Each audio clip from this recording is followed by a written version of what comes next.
This is Pete Feenstra on Tuesday the 27th of November for GetReadyToRock.com, talking to the guitar player, guitar maestro, video producer, composer, all-round legend, Mr. Uli Jon Roth. Hey. It's fantastic to have you here, playing a club gig, absolutely fantastic. My pleasure, looking forward to it. And for all you viewers out there, I've just asked him, I didn't know, this is the Sky guitar, one of many I guess. One of several. One of several. Is this one of the ones that you actually built? I'm not building them myself, but they're on the market. It's a limited edition. And that's your specification? Yes, and that's one of the ones. Yeah. It's a magnificent beast. It is quite a beast, actually. Gives you backache, I guess. No, no, it's just perfectly normal weight. Yeah. Luckily. Let's talk about your career, which has been all-encompassing. You don't seem to stay still for any length of time. You started off all those years ago. Scorpions, obviously, for a good few years. Moved on to Electric Sun. Was it always your intention to move on to another project? Well, with Scorpions, the clock had just come to an end, kind of. You know, I mean, I just go to where I think I should be going, and Scorpions was great for me for X amount of years, and then I had a feeling I needed to, you know, have a little bit more space to experiment, because Scorpions were getting very commercial, and within that framework you really don't have much chance to be quite that free, you know. And I valued my artistic freedom more than the big success, you know, so that's why I made that choice, and you know. And I think that's why people have always followed you, really. Well, it's just a different way of thinking, you know. It's pretty much the way I am, you know. Yeah. But you've been consistent in doing that, because you've done so many different projects, and a bewildering number of projects. Well, not that bewildering to me. Don't forget, I've been around for a long time, you know, and who is that? I mean, hello, we're doing an interview. Sorry. Just carry on. I've got somebody trying to break in the room at the moment. Yeah, it was... anyway, you were saying, so I've been around for a long time, and that's why I've done a lot, really, you know? Yeah. And it's just one... We've got a typical rock interview with a drummer. Absolutely. At least it's live. You can see it's live, ladies and gentlemen. Yeah. Hello. Once it's 15 minutes of fame, you just got it, you just sat.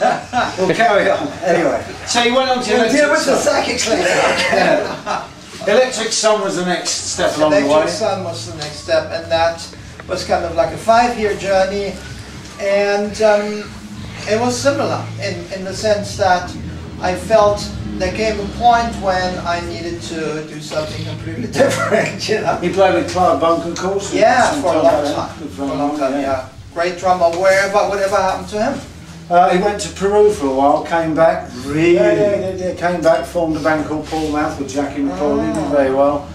And he's still out there somewhere. He plays with Anderson now and again, so that's good. That's good news. He was a really good friend and a great drummer. Now, when you were with that band, you dedicated all those albums to different people. Do you want to tell everybody about that? Not really. Okay, I'm going to do it anyway. Takes too long. One of them was Martin Luther King, yes. One was Jimi Hendrix, and one was Anwar Sadat, which was an interesting choice. You know more than I do. You're absolutely right. Well, now that you're putting such a fine point on it. But you know. No, the first one I dedicated to the spirit of Jimi Hendrix, really, because it was a time when I felt I wanted to explore what can be done in a 3-piece environment, you know, and so I went back to those kind of roots. Having said that, I did a 3-piece album, but in the end I played a lot of overdubbed guitars, so it wasn't really actually a 3-piece, you know. It was a 3-piece live. But very soon I got sick of that format, because I wanted to hear harmony behind the leads, you know, and so I wanted to hear keyboards, etc. So we brought in more players on stage, you know. Second album was, yes, it was dedicated to Anwar, so that was because I thought he was a real visionary and very inspired man, contrary to some of the stuff that's going on now in Egypt. Yeah, you know? for sure. Yeah. Although I guess some people might disagree, but I did read his autobiography, In Search of Identity, and you know, it just struck a real chord with me back then. And yeah, because his life was a complete journey, you know, and he transformed himself, and he always tried to do the right thing, and you know, and he managed to make peace with Israel, which was unbelievable. And how did you translate that into your music? I didn't directly, but it was an inspirational factor, certainly, you know. A conceptual thing. Yeah, and same was true of the third album, you know. Anyways. And then further down the line you ended up with the Virtuosos in G3, of course. Reunited with Michael Schenker, amongst others. Was that good for you? Yeah, I enjoyed that tour. I mean, that was really the first tour that got me back into touring, because I hadn't toured for about 13 years. Yeah, that was a long time. I only did a handful of shows, some of which were with orchestras, you know, but there wasn't any touring. Is that when you first started with orchestras and the symphonic? No, the orchestras I started in the very early 90s. Okay. Yeah, but I didn't do any touring, and the touring came. It returned really on the back of that tour with Joe Satriani. Yeah, it was a good one. Yeah. And of course, we all know you reunited with several Scorpions members. Later after that, you did various shows, and which came out as DVDs. Quite a few reunion shows. Yeah. And when did you throw yourself headlong into the symphonic work? Well, as I said, that started really in the at the end of the 80s. It started after the end of Electric Sun, which was in '85. Right. And then I started writing concertos, and I wrote a big concerto for Sky Guitar, and it was cleverly called Sky Concerto. Obviously, I only know one word, but yes, and that's I finished it, but I never recorded it. Right. But that was the reason why I came up with the idea of the 7-string guitar, because I wrote some weird runs, you know, which you really you need that extra string, and that's why I had the 7-string guitar made for that concerto, which never got recorded. And then one thing led to the next. You know, I got the offer to do a big orchestra show in Belgium, the Brussels Symphony Orchestra, and there was a big choir involved. Was that a daunting prospect for you? I wouldn't say daunting. It was certainly extremely challenging, you know, because I had never done anything on that scale. I don't know, I mean, it should have been daunting, really. You took it hard to take it on, and somehow we pulled it off, you know. Right. And that opened a whole new vista for me. Yes, really. But right now I just need to quickly mention the fact that it's the 27th of November, which would have been Jimi Hendrix's 70th birthday, so I guess you're going to throw in a little bit of Jimi tonight. We're always playing a little bit of Jimi, because I like to reconnect with the source of rock, you know, and to me it's very much, if there's like an electrical outlet, his stuff is coming right through the wall, you know?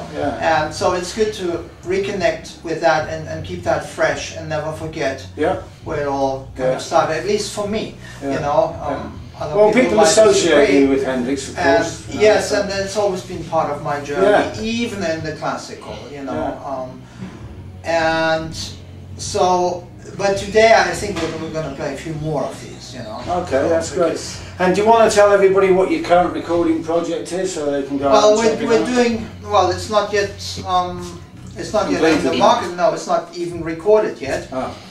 But there are two things on the horizon. One is a live album, which will be celebrating my 40th anniversary with the Scorpions next year. So we're doing an American tour, and we're recording that live. And that will be a double live album, just playing, like reinterpreting that kind of stuff, before, yeah. like my favorite stuff from my era. Yeah. And in fact, I want to do the same with Electric Sun a couple of years further down the line, because I don't really have an official live album. You know, although I've appeared on things here and there. For sure. Here and there. Yeah, well, yeah. you know, and but apart from that, I'm looking forward to recording a studio album, which I've written, but I've not actually started recording it yet. You know, but that should be as soon as I can get my act together. And out of all of your back catalogue, which is your favourite album? People have been asking me. Well, you know, I don't really have a favourite per se. There are some that I like more than others, you know. Of the Scorpions era, my favourite is Virgin Killer and Entrance, and the Electric Sun, definitely Beyond the Astral Skies. And of the stuff afterwards, which came out in bits and pieces, and most of it hasn't even come out yet, although it's been written and partially recorded. I would say my last one, Under a Dark Sky, and Prologue to the Symphonic Legends. And you should check them out, people. It's great. It's been Pete Feenstra talking to Uli Jon Roth. It's been an absolute pleasure. It's going to give us a You're also doing a gig at the Boom Boom Club on the 2nd of December, which is a kind of early Christmas present. How far away is that? From here, 10 miles, 15 miles or so, different crowd, just as enthusiastic. An hour of London traffic. Yeah, another hour of London traffic. Been Dennis on the camera, thanks very much, and good evening. And Jimi on Jamie speaking us. And Jamie's sneaking in. Owen Gordon. Owen Gordon the door.